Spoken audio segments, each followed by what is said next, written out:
Hello, this is Alex from phpacademy.org and this is a PHP video tutorial for the new Boston. Now in this video tutorial I'm going to be talking about code indentation, what code indentation is and why it should be used. Now for an example, let's take a look at the following file. I've got index2.php. Now this file works, it works perfectly in fact. Apart from one thing I've just spotted, and if name equals str to lower, this needs to change. Str to lower. Okay, so I always forget something. Okay, so the file that we're looking at now works perfectly. Let's go ahead and open our browser and test it. Okay, so let's open that up. Okay, so it says you're over 21, yes, 1 is equal to 1. So let's go back to our code and see why. So if the name, the string name to lower, blah, blah, blah, it doesn't really matter what the code looks like, is equal to Alex, then do this, echo this part of the code, otherwise say you're not Alex. So if we change this name here to say Dale, and we refresh, it says you're not Alex. So the code works, that's essentially all we need to know for now.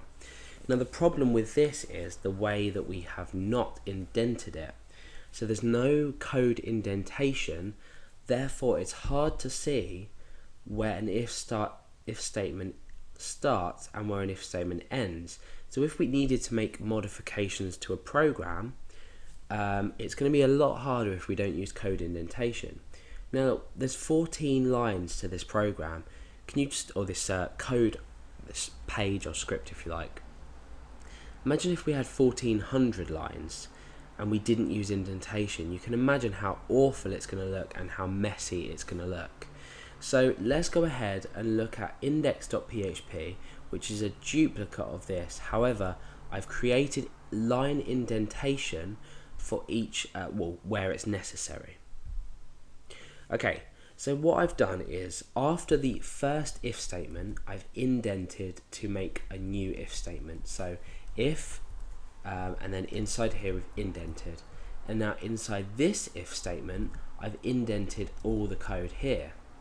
Okay, so the if statement, everything by default starts on without being indented. We've made the first if statement. So the block, I can already tell, is just from the start of this I here down to here. So this is the start of the block and this is the end of the block here. And this is the start of the top block and this is the end, and then we say else. So inside of this block here where we're saying is age greater than or equal to 21, this is inside. And we can automatically tell that because we've got straight down here, straight down here, and straight down here. And then we've indented just the echo inside of here. So you can see how code indentation makes a whole lot of difference when you're trying to view a file. So for example, if I wanted to say if age does not, it's saying if age is greater than or equal to 21, I want to say, well, maybe I want to create an if else statement rather than just an if statement.